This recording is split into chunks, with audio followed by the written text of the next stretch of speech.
ഞാൻ അന്ന് രാത്രി സ്വപ്നം കണ്ടു എൻ്റെ വീട് താജ്മഹൽ പോലെ ഇരിക്കണം, അല്ലെങ്കിൽ എൻ്റെ വീട് ലാൽ കില പോലെ ഇരിക്കണം, അല്ലെങ്കിൽ എൻ്റെ വീട് ഗുരുവായൂർ ക്ഷേത്രം പോലെ ഇരിക്കണം എന്ന് പറഞ്ഞാൽ I can build it tomorrow, nobody can stop me. അങ്ങനെയല്ല ലോകത്ത് ബാക്കിയുള്ളിടത്തൊക്കെ എല്ലാം.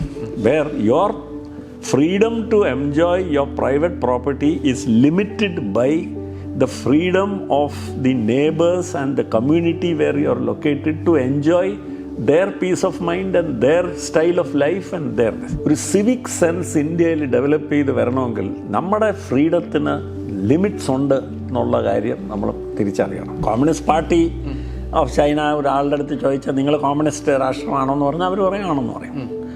പക്ഷേ അവിടെ പ്രൈവറ്റ് പ്രോപ്പർട്ടി ഉണ്ട് എന്ന് പറയും. അവരതിലൊരു വിരോധാഭാസം കാണുന്നില്ല. നമുക്കൊന്നുമില്ല, നമുക്ക് സോഷ്യലിസം ഇല്ല, ക്യാപിറ്റലിസം ഇല്ല, നമുക്ക് എല്ലാം കൂടെ കൂട്ടിക്കുഴച്ചുള്ള ഒരു അവ്യക്തമായ ഒരു അപ്രോച്ച് ടുവേർഡ്സ് എവറിത്തിങ് ഉള്ള നമ്മൾ ഇവിടെ ഇരുന്നുകൊണ്ട് വി ജഡ്ജ് എവറിബഡി എൽസ്.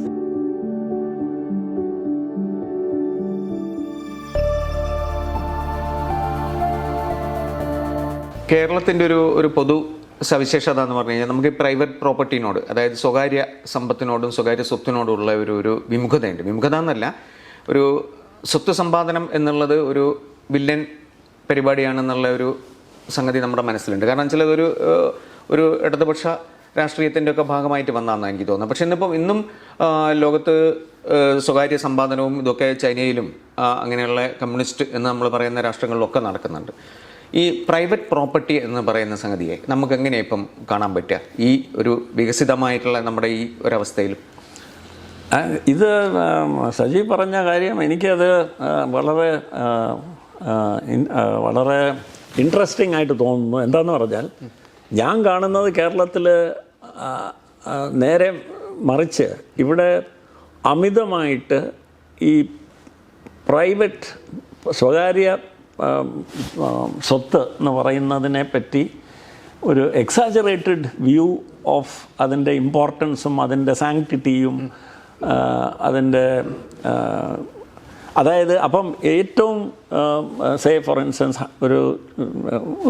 ഒരു ഓർഡിനറി മലയാളി ഒരു ചെറിയ പുരയിടവും ചെറിയ 10 സെൻറ്റ് തറയും അതിലൊരു ചെറിയ വീടും ഉള്ള ഒരാൾ പോലും ആൻഡ് അപ് ടു ഒരു കോടീശ്വരൻ വലിയൊരു മാളിക പണിത് എല്ലാ എയർ കണ്ടീഷൻ മുറികളും ഇതൊക്കെ വെച്ചിട്ട് താമസിക്കുന്ന ആൾ, രണ്ട് കൂട്ടർക്കും തമ്മിലുള്ള ഒരു common factor is they think that ഇത് അവരുടെ പ്രോപ്പർട്ടിയാണ്, it is made with their money, they have 100% ownership over it. And ആ ഓണർഷിപ്പ് അവർ മനസ്സിലാക്കുന്ന ഈസ് അത് വെച്ച് ചെയ്യാനായിട്ടുള്ള എന്ത് വേണമെങ്കിലും ചെയ്യാനായിട്ടുള്ള പൂർണ്ണ സ്വാതന്ത്ര്യം അവർക്കുണ്ട്.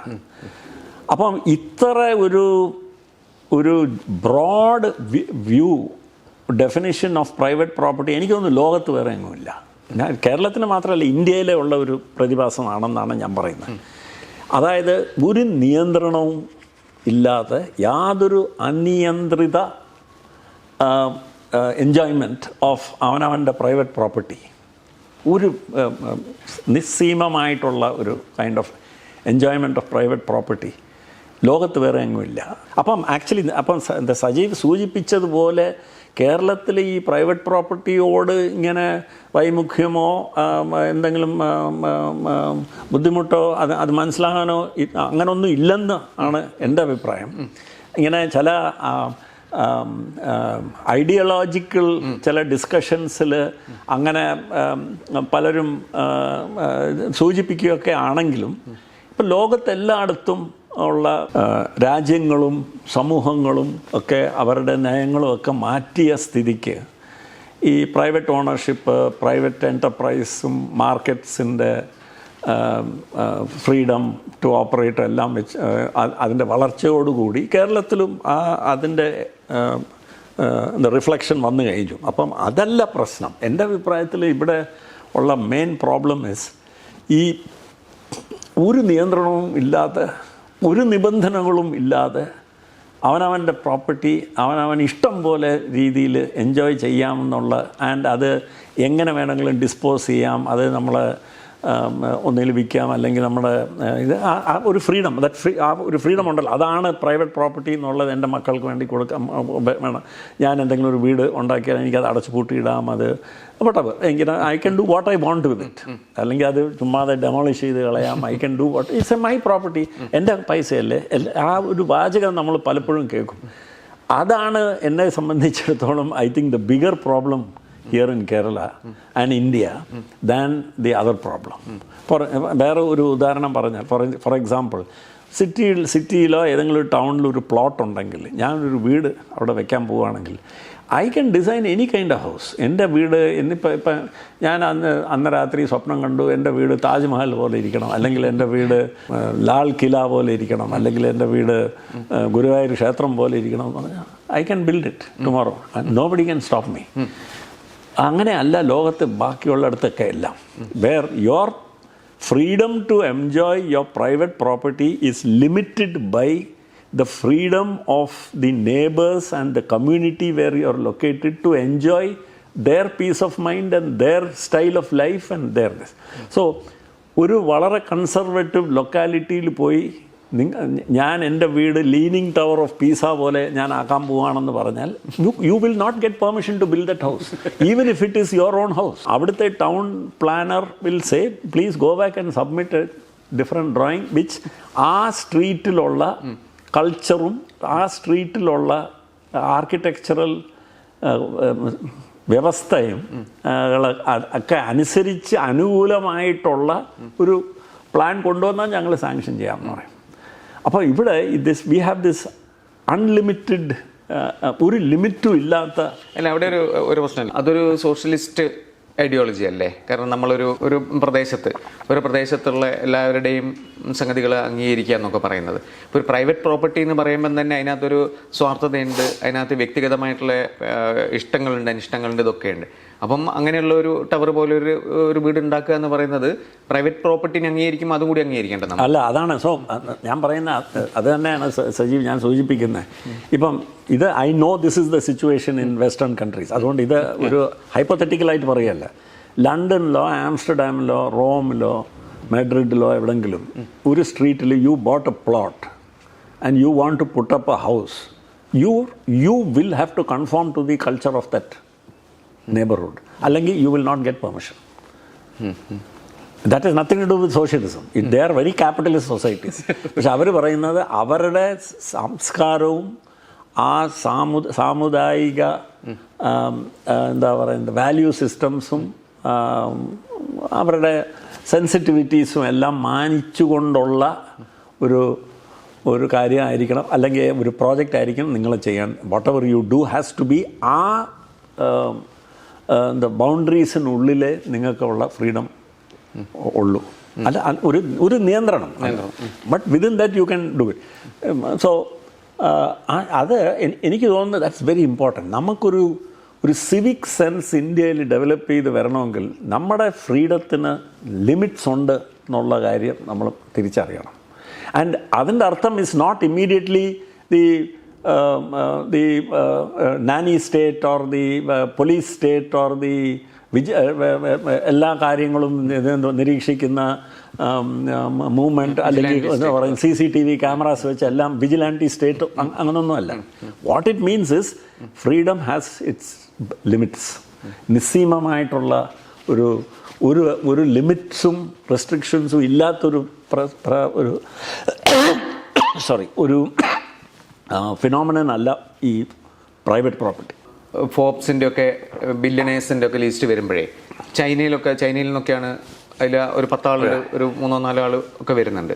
അപ്പോൾ ഈ പ്രൈവറ്റ് പ്രോപ്പർട്ടി എന്നുള്ളത് ഈ സോഷ്യലിസ്റ്റ് അല്ലെങ്കിൽ കമ്മ്യൂണിസ്റ്റ് രാഷ്ട്രങ്ങളിലൊക്കെ വരുന്ന രീതി, ചൈന തന്നെ ഐ തിങ്ക് ചൈനക്കാരുടെ അടുത്ത് നമ്മൾ സംസാരിച്ചിട്ട് if we ask them, I mean it depends on who we talk to. ഒരു കമ്മ്യൂണിസ്റ്റ് പാർട്ടി ഓഫ് ചൈന ഒരാളുടെ അടുത്ത് ചോദിച്ചാൽ നിങ്ങൾ കമ്മ്യൂണിസ്റ്റ് രാഷ്ട്രമാണോ എന്ന് പറഞ്ഞാൽ അവർ പറയാണെന്ന് പറയും. പക്ഷേ അവിടെ പ്രൈവറ്റ് പ്രോപ്പർട്ടി ഉണ്ട് എന്ന് പറയും. അവരതിലൊരു വിരോധാഭാസം കാണുന്നില്ല. അവർ പറയുന്നത് socialism with Chinese characteristics. That's what they call it. They're very practical people. നമ്മളാണ് ഇവിടെ ഇരുന്നുകൊണ്ട് നമുക്കൊന്നുമില്ല, നമുക്ക് സോഷ്യലിസം ഇല്ല, ക്യാപിറ്റലിസം ഇല്ല, നമുക്ക് എല്ലാം കൂടെ കൂട്ടിക്കുഴച്ചുള്ള ഒരു അവ്യക്തമായ ഒരു അപ്രോച്ച് ടുവേർഡ്സ് എവറിത്തിങ് ഉള്ള നമ്മുടെ ഇവിടെ ഇരുന്നുകൊണ്ട് we judge everybody else. So we will say Chinese are not communist, Americans are not social, capitalist, English are not private എൻ്റർപ്രൈസിനെ മാനിച്ചുകൊണ്ടല്ല അവർ പ്രവർത്തിക്കുന്നതൊക്കെ നമ്മളിങ്ങനെ പറയും. ഐ തിങ്ക് ബാക്കിയുള്ള രാഷ്ട്രങ്ങളൊക്കെ they have already come to a stage where they are very practical. നമുക്ക് what works for us and അതവർ they say that is good. If it works for us, if it is not harming our economy, if it is not harming our interests, അത് നല്ല കാര്യമാണ്. അതേ ഉള്ളൂ the test.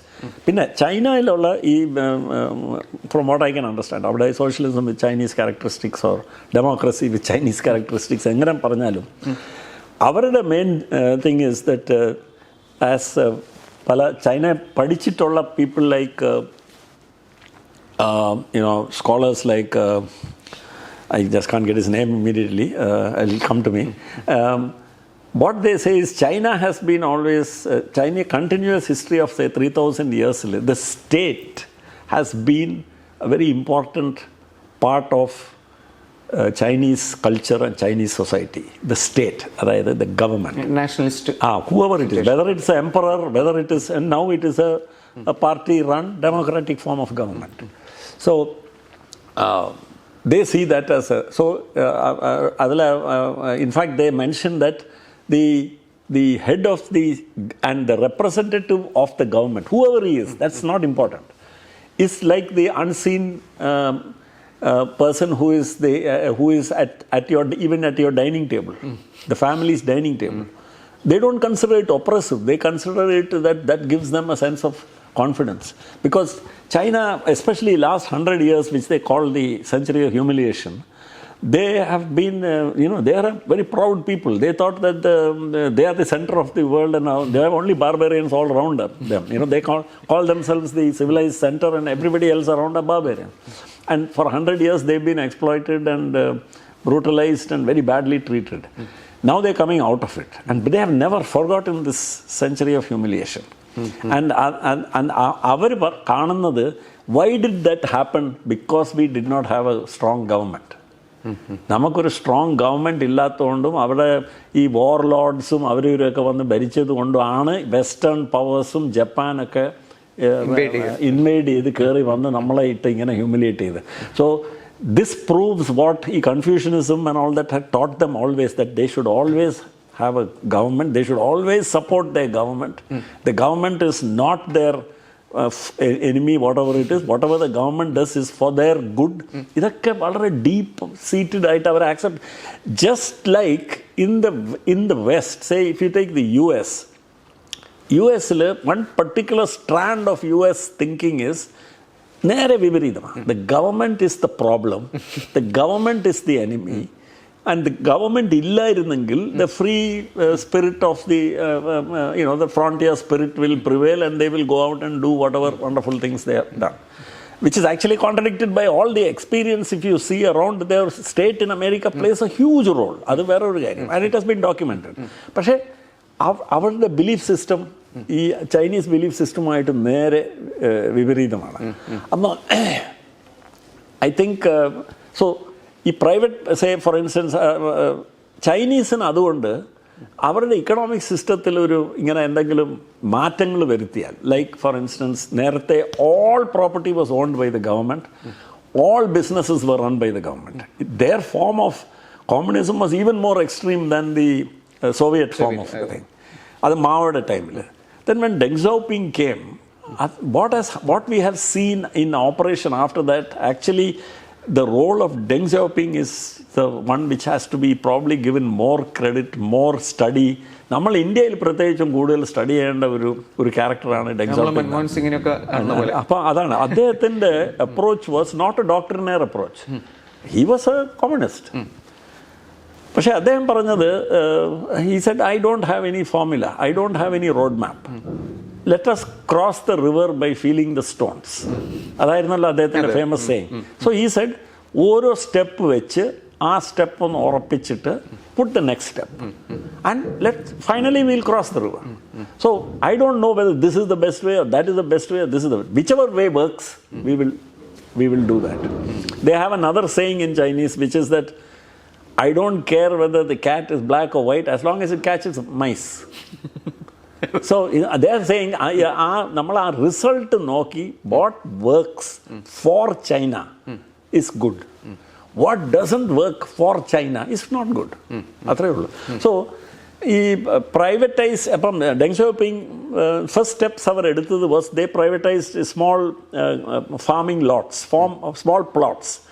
What the സിറ്റീസിന് ചുറ്റുമുള്ള plots അവർ ഈ city ഡ്വല്ലേഴ്സിന് കൊടുത്തു. അവിടെ ജോലിയൊന്നും ഇല്ലായിരുന്നു ആ സമയത്ത്. People were you know China was just beginning to grow. Late 70s കഴിഞ്ഞ് 80s. They gave these plots around Shanghai and Guangzhou and all that to അപ്പം പീപ്പിൾ രാവിലെ സൈക്കിളിൽ കയറി അവരുടെ ടൗൺ ഹൗസിൽ നിന്ന് ടൗൺ അപ്പാർട്ട്മെൻറ്റിൽ നിന്ന് they will cycle out to the plots and they will cultivate vegetables on the plots. ആ വെജിറ്റബിൾസ് കൊണ്ടുവന്ന് ടൗണിൽ കൊണ്ടുവന്ന് വിൽക്കും. They will keep the proceeds. The private enterprise just boomed and agricultural production, vegetable production, everything went through the roof. So ഇത് ഒരു നയമായിട്ട് ചെയ്തതല്ല. Somebody in ഷാങ്ഹായിലെ ലോക്കൽ പ്രൊവിൻഷ്യൽ ഗവർണർ പറഞ്ഞു ഞങ്ങൾക്ക് ഇങ്ങനെ ഒന്ന് ചെയ്ത് നോക്കട്ടെ, പരീക്ഷിച്ച് നോക്കട്ടെ. ഡെങ് ഷോപ്പിംഗ് പറഞ്ഞു go ahead, try it. Then when it started working അവർ ഒരു നയപ്രഖ്യാപനം ഒന്നും ഇറക്കിയില്ല. He quietly called other governors and other provincial heads and told them Shanghai ചെയ്യുന്ന പോലെ ചെയ്യും എന്ന് പറഞ്ഞു. അപ്പം അവരും കൂടെ they liberalised. So we have a notion here of Chinese administration that everything is top down. Actually the state controls certain things and they have absolute control over that. They don't interfere in any of the economic activities. അല്ല sir, അതിനകത്തൊരു മാറ്റം ഉണ്ടല്ലോ. കാരണം ഇപ്പം മാവോൻ്റെ കാലത്തെ ഭരണത്തിനെ പറ്റി പറയുന്ന ഒരു നശീകരണ കാലമായിരുന്നു എന്നും കൾച്ചറൽ റെവല്യൂഷൻ്റെ ഒക്കെ കാലമേ. പിന്നെ ഇപ്പോൾ സിയുടെ കാലമാണെങ്കിൽ ഒരു ചൈനയെ കൃത്യമായിട്ടും ലോകത്തിലെ ഏറ്റവും മുൻപന്തിയിൽ എത്തിക്കാനുള്ള ഒരു കൃത്യമായ സ്ട്രാറ്റജി ഉണ്ടെന്നും പ്രൈവറ്റൈസേഷൻ്റെ ഒരു കൃത്യമായ സ്ട്രാറ്റജിയോട് കൂടിയിട്ട് മുന്നോട്ട് പോവുകയും ചെയ്യാമെന്ന് പറയുന്നുണ്ട്. അപ്പോൾ ആ ഒരു ചേഞ്ച് അവർ കൃത്യമായി തന്നെ നടത്തുന്നില്ലേ സ്ട്രാറ്റജിക്? അല്ല, that's what I am saying. So അവർ ഫ്രം ടൈം ടു ടൈം, അപ്പം മാവോയുടെ ടൈമിൽ ദാറ്റ് ഈസ് എ സ്പെഷ്യൽ ഒരു പീരീഡാണ്. അത് നമ്മൾ ഒരു വിധത്തിലും ന്യായീകരിക്കാൻ പറ്റില്ല. ബിക്കോസ് കൾച്ചറൽ റെവല്യൂഷൻ കൊണ്ടും ഒക്കെ എന്ത് ഗുണമുണ്ടായെന്ന് ഇപ്പോഴും അവരുടെ മോസ്റ്റ് ഫെർവൻ്റായിട്ട് സപ്പോർട്ടേഴ്സ് ഓഫ് മാവോ പോലും അവർക്ക് ഒന്നും കണ്ടുപിടിക്കാൻ പറ്റുന്നില്ല ഇതുകൊണ്ട് എന്തെങ്കിലും ഗുണമുണ്ടായോന്ന്. പക്ഷേ അതിനുശേഷം വന്ന ചേഞ്ചസിൽ നിന്ന് 2-3 കാര്യങ്ങൾ എനിക്ക് പരാമർശിക്കാൻ പറ്റുന്ന കാര്യങ്ങൾ. Communist party of China is in control there. Communist party of China ആണ്, it's a single party system. They control the government. Governance is in the hand of the communist party of China. There is no difference of opinion among them at least there. Our only thing is within the Communist Party of China there is a democratic system. Their people are voted and elected and it's a very meritocratic kind of system which is based on promotion according to record and transparency. You know, even the worst critics of Chinese communism cannot point to incompetent people finding their way up to the top positions. ഈ Xi Jinping ഒക്കെ he has an outstanding track record as a Shanghai governor and ഓരോ from the county തൊട്ട് അങ്ങേരുടെ performance അത്ര uniformly high grade performances ഒക്കെ അനിവാര്യമാണ്. ഇല്ലെങ്കിൽ ഈ പൊസിഷനിൽ എത്താൻ പറ്റില്ല. ആരുടെ മകനായാലും എന്ത് ഫാമിലി കണക്ഷൻ ഉണ്ടെങ്കിലും performance is the only thing which matters. So അവർ കാലാകാലങ്ങളിൽ they will find that the world is changing around them. ഇപ്പം ചൈന മാത്രം അവരുടെ ഇൻറ്റേർണൽ കാര്യങ്ങൾ മാത്രം നോക്കിയാൽ പോരല്ലോ. They are operating inside a world which is changing. And Deng Xiaoping said, so one of the other things which he said was let us not show our strength.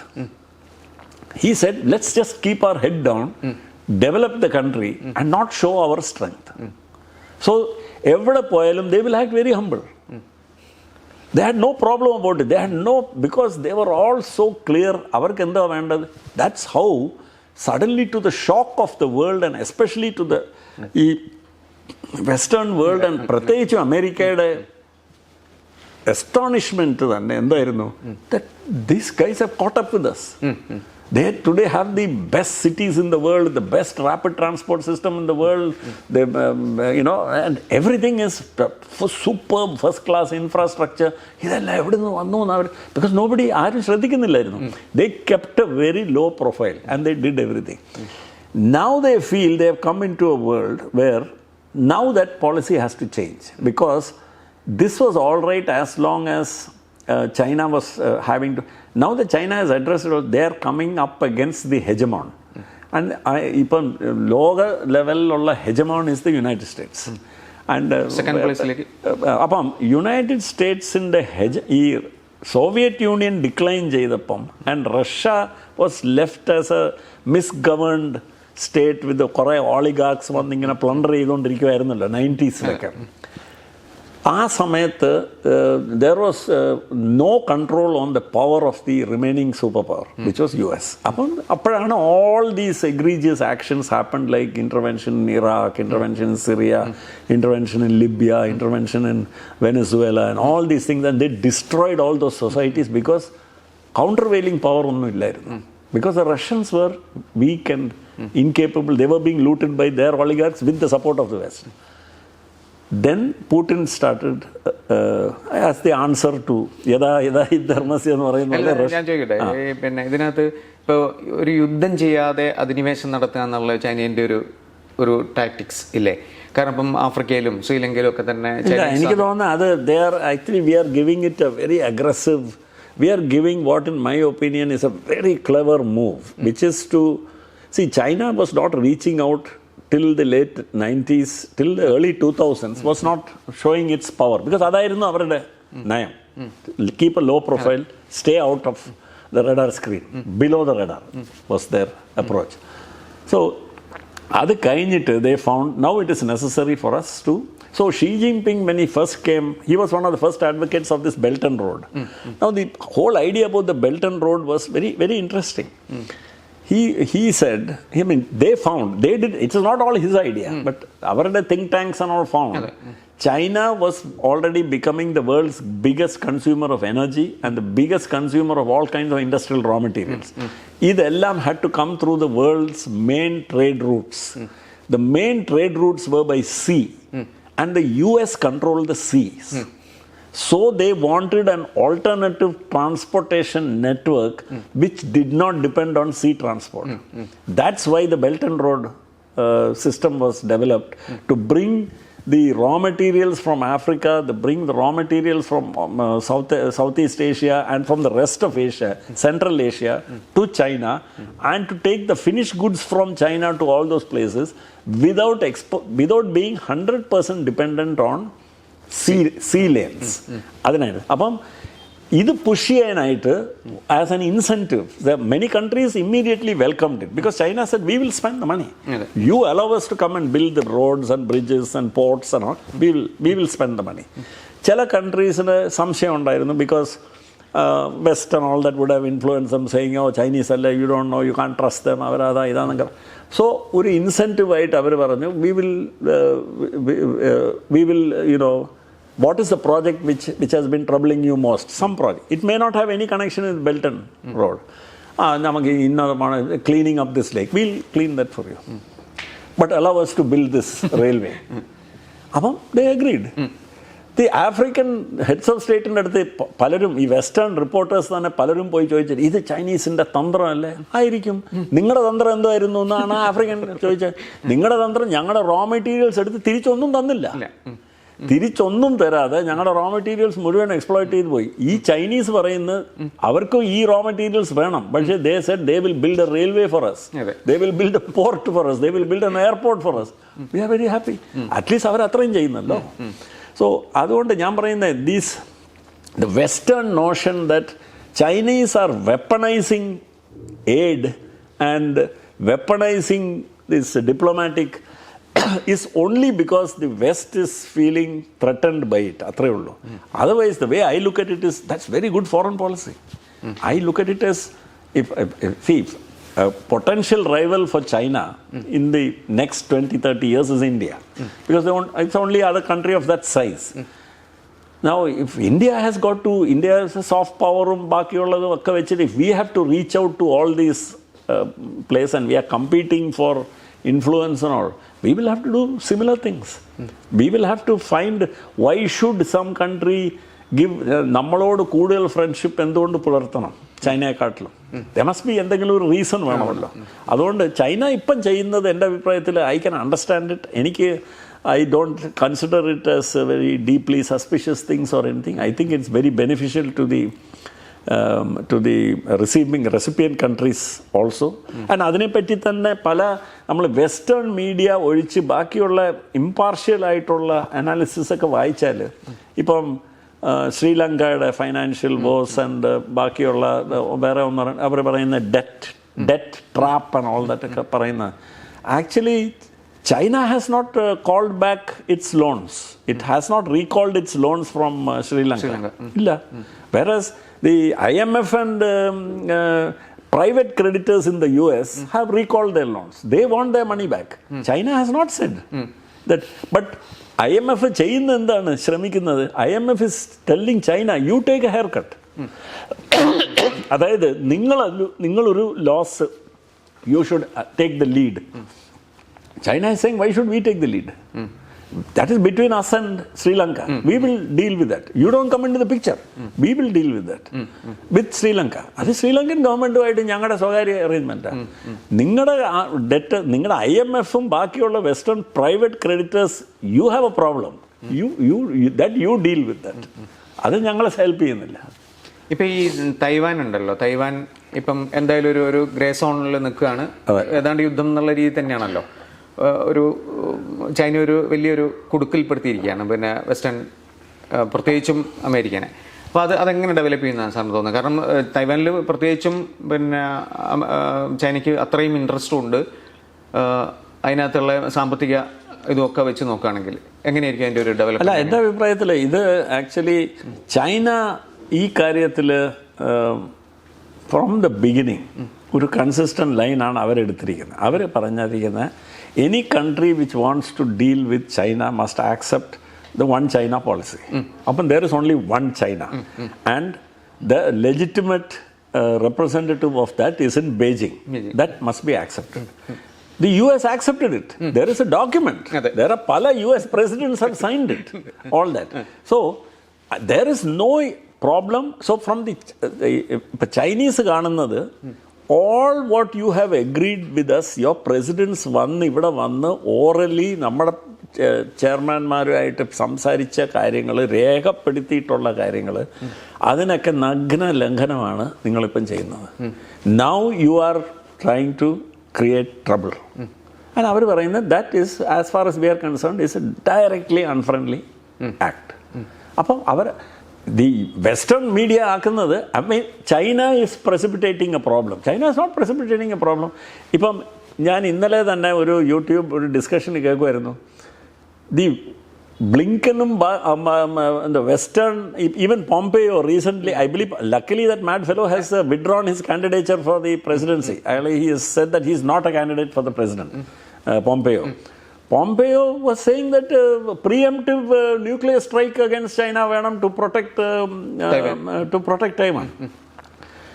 ഈ commentators, western commentators ആണ് പറയുന്നത്, China has not only not set a time table, China has not even said that they will use force. They have only not ruled out the use of force. അത്രേ ഉള്ളൂ. അപ്പോൾ അവർ പറയുന്നത്, ഞങ്ങൾക്ക് ഇന്നോ നാളെയോ ടൈവാൻ ഏറ്റെടുക്കണമെന്നോ ഞങ്ങൾക്ക് നിർബന്ധമൊന്നുമില്ല. But Taiwan is part of China. It will become part of China. It is always part of China. It is legally a part of China. And ഇപ്പോഴുള്ള ഈ ഒരസലോ അതൊക്കെ we will solve it at some time. And Chinese are very patient. They are willing to wait. ഇവരാണ് വന്ന് ഒരു precipitate ചെയ്യാൻ നോക്കുന്നത്. ഈ pushing China into a corner and trying to make them do something rash. അത് it's actually വളരെ dangerous ഒരു ബ്രിങ്ക്മാൻഷിപ്പ് ആണെന്നാണ് എൻ്റെ അഭിപ്രായം. നമ്മൾ ഈ കുറച്ചുകൂടി ഡെമോക്രാറ്റിക് ആയിട്ട് അല്ലെങ്കിൽ ഒരു സോഷ്യലിസ്റ്റിക് ആയിട്ടുള്ള അപ്രോച്ച് ചൈനേൻ്റെ ഭാഗത്ത് നിന്ന് വരുന്നില്ല എന്നും, ഈ ലാൻഡും ഇതൊക്കെ അമാസ് ചെയ്യുന്ന ഒരു സ്വന്തമാക്കുന്ന ഒരു സമീപനം ഉണ്ടല്ലോ, അത് ശരിക്കും പറഞ്ഞു കഴിഞ്ഞാൽ ഒരു സോഷ്യലിസ്റ്റ് കോൺസെപ്റ്റിനെതിരായിട്ടുള്ളൊരു സംഗതിയല്ലേ? അല്ല, ചൈനയും Taiwan, I don't think you can bring under. See, this privatization, China is not trying to acquire Taiwan. They say Taiwan is part of us. They are not trying to acquire it. They are saying it is part of China due to some historical reasons that they have had a system. Just like what happened in the case of Hong Kong and what happened in the case of Macau. Those two, they, with great reluctance, Britain and Portugal agreed to hand over Hong Kong and Macau because they knew they had no choice. That's why. China said it's part of China. One remaining thing for them to solve is Taiwan. And they say, we are not setting any deadline for it. But for them, the red lines will be if Taiwan declares independence. Then that will be a red line. That will be war. There will be, I mean, I'm sure, I have a feeling, that will be pushing them. Then they are not going to sit quiet. പക്ഷേ Taiwan ഉള്ളിൽ തന്നെ, while we are on the subject, Taiwan ഉള്ളിൽ തന്നെ there are two almost equally divided factions. One is the Kuomintang. The Kuomintang do not want to separate from China. And the other is a pro-Western group led by this present president with very great support and incitement from the US, who is most likely going to lose this election. She is most likely going to lose the election, in which case the problem will be solved. Meaning, there will not be any warlike threat of declaration of independence. Other എൻ്റെ അഭിപ്രായത്തിൽ it will be a good thing for the whole world and for Taiwan if this lady loses. Because at least they will, temperature will come down. And these Chinese will be able to then look at other problems, so that they will, either they are now getting increasingly annoyed with what is happening there. To return to what your first thing was about the ചൈനയിലുള്ള ഈ private property, say some of the richest billionaires in the world and some of the richest real estate magnates, some business magnates, some technology czars of people who started all these great companies, including Huawei and all that, these giants like that. ഞാൻ പറഞ്ഞ അതൊക്കെ it is only proof of what Marx said, that the most efficient for unlocking the creative and innovative talents of a population, of a people, capitalism is the best way. Chinese agree. They say that's fine, but Chinese Communist Party will continue to rule. We'll have a lot of capitalism underneath that, but the political power and running the country will be done by the Communist Party of China. So they don't see any contradiction, and I also don't see any contradiction in that. Its system is working. So the proof also is, the message which is being sent out is, none of these private billionaires should ever forget that the Communist Party is in charge. And Jack Ma forgot, and he was reminded of that by, they put him behind bars, and only recently he's been let out. He's been given back his business. He's been told, now you go back, take your business, but remember that who is in charge here? That there is a government in China, and the government is run by the Communist Party of China. As long as you stay out of that, you're okay. So Jack Ma has come back. So I think that's in a sense, I think that's a very good system, that oligarchs and very powerful people know that they dare not raise their voice against the government. I think if I were a common man in China, I'll be very happy to know that Jack Ma or Jeff Bezos and Bill Gates and all that are being controlled by, and not controlling Joe